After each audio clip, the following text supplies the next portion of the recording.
And it's just basketball. At the end of the day, it's just basketball. Like and subscribe. Like and subscribe. Like and subscribe on the way in the door, my people. I hope you all are having a truly fantastic day today. Today we're going to get to the super thanks from last week. But before we do that, I just really want to really quick give a shout out to the channel members. Thank you guys so much for becoming a member of the channel. Shout out to Gary at also known as at G the Great One. Shout out to Adidas 20. Shout out to Dr. Les Barrett. Shout out to Dwayne S. Honor. Shout out to Thanos Snap Feminism. Shout out to Keith Brazell. And shout out to Charles Hookah, a new member. And shout out to In the Groove 56, also a new member. Thank you guys so much, sincerely, for supporting the channel. Cannot thank you guys enough. So today's video, we're going to talk a little bit about what LeBron James fanboys love to hang their hat on, and that is stats. And we all know that Michael Jordan didn't care about stats. Matter of fact, Michael Jordan said that if he was playing for stats, he never would have retired. Sounds like somebody we know who just refuses to retire. The Duck, because he is indeed playing for stats. But we're going to talk about why, even though Michael Jordan wasn't playing for stats, why his stats actually mattered. But before we do that, let's go ahead and get into the super thanks. First up, shout out to at Dr. 3196. This is coming from who is Michael Jordan and who is LeBron James. He comes through with the $5 super thanks. He says Michael Jordan was paid vet minimum and he donated the sum. He pushed his Wizards teammates like a maniac in practice. He didn't take games off during the season. He didn't whine to the refs. He didn't yell at Doug Collins and try to get him fired. He didn't play GM and trade everyone 50 times as a Wizard. LeBron got paid max, and he committed all the things I wrote that Michael Jordan didn't do. Bronny, the end. And this is facts. Anybody who knows anything about Michael Jordan and who knows anything about LeBron James, we know that at the end of the day, right, these are just two completely separate personalities, and based on their character and personalities, they got the results that they got, right? Michael Jordan loved the game of basketball. This is really what it comes down to. Michael Jordan loved the game of basketball and he loved competing, and that pushed Michael Jordan to do everything he did, including play 82 games as a Wizard, as a 40-year-old. Like I said, the first year as a Wizard, he donated that money to the victims of 9/11. So he was playing for free. But because Michael Jordan loved the game of basketball, it wasn't about the money. And then on the other end, you have LeBron James, who is all about the praise and money. I would argue who doesn't love the game of basketball, but rather loves what the game of basketball has done for him. And there's a difference. Fanboys is probably right over your head. I don't expect you guys to get it. But yeah, this is the difference between Michael Jordan and LeBron James. They're just two totally separate people. You know, one's a competitor, one is not. You know, but yeah, shout out to at Dr. 3196. Thank you so much for the $5 super thanks, and thank you so much for your continued support of the channel. Next up, shout out to at G the Great One. This is coming from JJ Redick, and the Lakers are in danger. Mr. thought he knew it all. He comes through with the $2 super thanks. He says, "You were right all along, uncommon sense. This season is pure comedy. I'm happy LeBron didn't retire. Keep documenting this mess." Shout out to @G the Great One. Everyone knows that I will indeed keep documenting this. Yeah, you know, once we knew what was happening this season, once they started talking and things kind of became pretty confirmed that JJ Redick would definitely be the coach and that Bronny was definitely getting drafted. Once we knew this was happening, this season couldn't be anything else but the most ridiculous season in the history of basketball. That's what this season is. LeBron James fanboys, that's what your king has done to the game. That is your king's claim to fame, is that he has ruined the NBA and that he is officially responsible for the most ridiculous season in the history of the game. That's what you guys can hang your hat on. But yeah, there is no way it could have been any other way than, you know, just a entertaining mess. And it's just, you know, we got a long way to go in this season. And, you know, it's just a matter of time before the tension really starts brewing between LeBron James and JJ Redick. I'm sure it's already under the surface already because, again, LeBron James and JJ Redick are essentially the same person. They're two know-it-alls, you know, who are overrated in their own mind. You know, they both think more of themselves than what they actually are. You know, JJ Redick thought he was going to come in with these great ideas for coaching and it's just going to be a breeze. And, you know, and LeBron James said, "Hey, man, I got my podcast partner who's willing to cap for me and is going to cap for my son because this is what this season is all about." And everything is just backfiring. Like LeBron James is no way he thought that he was going to get so much pushback from this Bronny James situation. I mean, if you really sit down and think about it, if you think about how underwhelming the moment was when him and LeBron James played together, you know that this is nothing what LeBron James thought it was going to be, especially the way it's been built up over the years. LeBron James really thought this was going to be a moment, like a historic moment that everyone was just going to be talking about with admiration, and it hasn't been. Everybody's been completely underwhelmed. Everybody has slowly started, even the ones who were capping in the beginning, has slowly started saying, "Okay, man, now you're not making him play away games with the G League, and you know, it's just getting to be too much." So this season has been the opposite of what LeBron James thought it was going to be, and it's beautiful.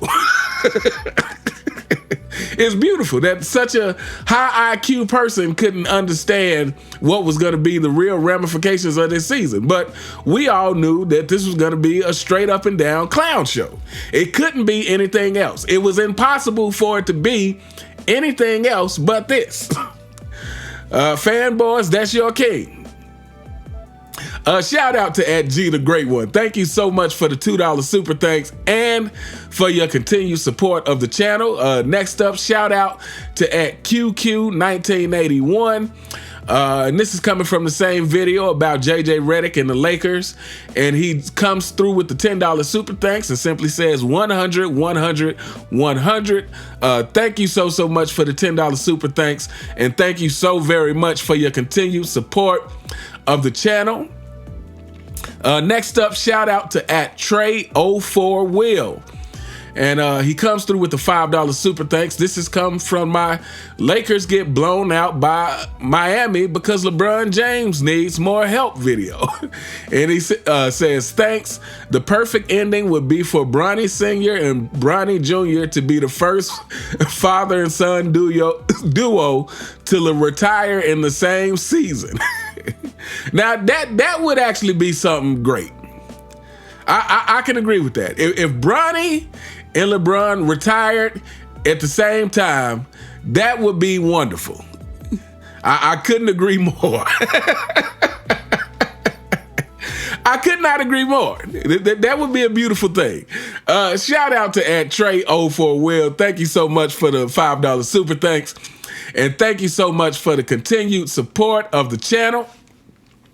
Next up, this is coming from my Steve Kerr says Michael Jordan would dominate this social media era. And shout out to @Dr3196 again, coming through with the $10 super thanks. And he says, in this age where all the detractors want their face and names to be known, would be a warrior's paradise for Michael. Back in the 80s and 90s, he couldn't actually see his haters. Now they're all on the internet. Michael would not likely join social media, but would make sure he crushed on the court so he can make the haters louder and louder instead of silencing them. To Michael, this era would be like Valhalla from the Norse mythology, where there's fighting for all eternity. I would hope to think Kobe, Joe Jellybean, and his daughter are in such a place right now, battling Jerry, Bill Russell, Moses Malone, Elgin, Wilt, all in their prime and going at each other's throats. That is a beautiful thought. But yeah, we all know, like I said, for someone like Michael Jordan, who thrived off of the criticism, this era would be unlimited fuel for a guy like that. Like, again, you know, people want so bad to think that Michael Jordan couldn't handle it because LeBron James clearly can't handle it. You know, they want to try to act like, oh, LeBron James has had more pressure. Well, look what he's done with it. He's 4-6 in the finals. Michael Jordan would be, 9-10-0 in the finals in this era. Again, Michael Jordan and LeBron James are fundamentally two different people. One person is a killer and one person is soft. It's soft as cotton candy. That's LeBron James. Fanboys, that's your king. But shout out to @Dr3196. Thanks so much for the $10 super thanks. And thanks for continuing to support the channel. And next up, shout out to @DrLesBarrett. 921. He comes through with two $2 super thanks, and he simply says thanks. And this is coming from that same video of Steve Kerr saying Michael Jordan would dominate this social media era. Shout out to @DrLesBarrett 921. Thank you so much for your continued support of the channel. And now let's get into the topic of today's video, and that is why Michael Jordan's stats matters more. And like I said at the beginning of the video, Michael Jordan is someone, he wasn't playing for the stats. Michael Jordan cared about winning. That was his number one focus. But why Michael Jordan's stats actually mattered versus the Ducks stats, versus someone who's actually chasing stats, because Michael Jordan's stats translated into some of the greatest winning that we have ever seen in the history of the game. And I'm not just talking about the 6-0 in championships. Like, when you think about the winning that Michael Jordan did from a team basis and individual basis, you kind of understand how much more dominant that Michael Jordan was to me than anybody else. First of all, there's 10 scoring titles. Scoring titles is a win. To me, anytime you come in first place in something, that is a win. So on an individual basis, those 10 scoring titles, again, Michael Jordan, that shows that he was the greatest scorer during that time. But then you couple those with the first team all defense. Again, coming in first. So at the very least, you have to say that he was definitely the best defensive two guard, the best in defense at his position during that time. But again, it is arguable that Michael Jordan is one of the greatest defenders of all time. The finals MVPs, that he is definitely the reason. He is definitely the reason that the Chicago Bulls won those championships. And then so even outside of the 6-0 in the finals, then you think about some of the stuff like between 91 and 98, he won 25 out of 26 playoff series. You think about during that same time period that he never lost more than 2 games in a row. You think about the fact that in all finals, whether it's been Olympics, college, or NBA, Michael Jordan is completely undefeated in the finals. So Michael Jordan's stats aren't just stats. Michael Jordan's stats are a reflection of him being the greatest in so many categories.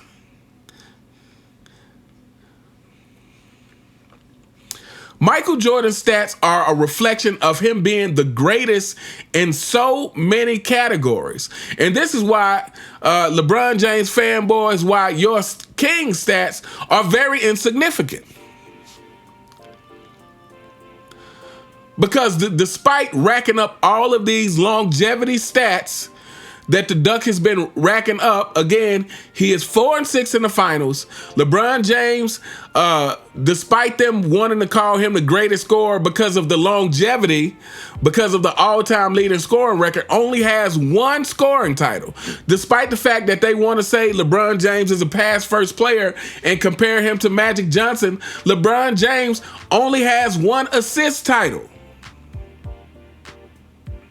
LeBron James only and let's set the record straight on this, because this is something else they do with LeBron James that I noticed. And if you start looking through LeBron James stats versus some other player stats, and I'm talking about this, just looking it up on Google and articles written about LeBron James versus other players like Jordan, like Kobe, the kind of stuff that they do for LeBron James is like, so we all know that Michael Jordan is 9-time first team all defense. We know that. But see, when they quote LeBron James defensive team, they always say 6 team all defense. But the thing is, only 5 of them are first team. But despite that, again, whenever they talk about LeBron James, they bring up 6 in the comparison to Michael Jordan. No, if we're talking about first team all defense, LeBron James has 5 first team all defense compared to Michael Jordan's 19 first team all defense. So LeBron James' stats hasn't translated to him being first. And we're talking about on a per game basis, not in a longevity sense. It has not translated to how good LeBron James is. It has not translated to him being first in a lot of categories. Because again, LeBron James is stat padding. You know, he's trying to get the triple doubles. You know, he's trying to make it appear as if he's great at everything. But when the fact of the matter is this about LeBron James is, if LeBron James did not have the athleticism he did, we would not be even talking about LeBron James. Fanboys, I know it hurts, and I hope it hurts. If LeBron James did not have the athleticism he does, we would not be talking about LeBron James. Versus if Michael Jordan didn't have that athleticism, he would still be a great player. Look no further than Larry Bird. Why would Michael Jordan still be a great player? Because Michael Jordan was super fundamentally sound as a basketball player. Oh, we can look at his Wizards years. While he was still averaging 20, and this is an injured Michael Jordan, mind you. An injured Michael Jordan averaging 20 as a 39 and 40-year-old man, that's because Michael Jordan was fundamentally sound. If Michael Jordan didn't have the athleticism, he would still be cooking players. If LeBron James didn't have the athleticism, what would he do? Fanboys, that's a question for you. If LeBron James didn't have the athleticism, what would he be able to do? He gets to the basket because of his athleticism. If LeBron James didn't have that athleticism, plus not having a bag, no bag James, he would not be able to get to the basket.